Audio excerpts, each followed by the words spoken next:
Hello बच्चों, चलिए प्रश्न को समझ लेते हैं। प्रश्न है, जिम्नोस्पर्म में परागकक्ष क्या होता है?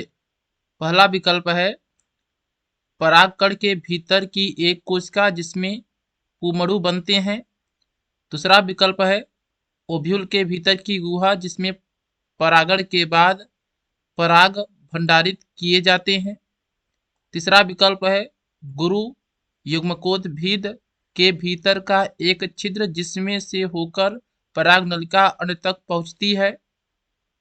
आखिरी विकल्प है लघु व्याधानी जिसके भीतर परागकण विकसित होते हैं।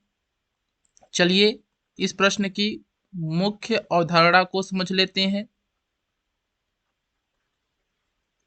जिम्नोस्पर्म के पादप में परागकक्ष उपस्थित होता है। जिम्नोस्पर्म के पादपों में परागकक्ष उपस्थित होता है। इन परागकक्ष में एक गुहा जैसी संरचना होती है। उस गुहा में परागण के बाद ओव्यूल के भीतर परागण के बाद ओव्यूल के भीतर परागकण का भंडारण होता है। परागकण का भंडारण होता है। चलिए विकल्प को देख लेते हैं। पहला विकल्प है परागकण के भीतर की एक कोशिका जिसमें पुमड़ु बनते हैं। यह विकल्प गलत है। जो परागकक्ष होता है उसमें पुमड़ु नहीं बनते हैं।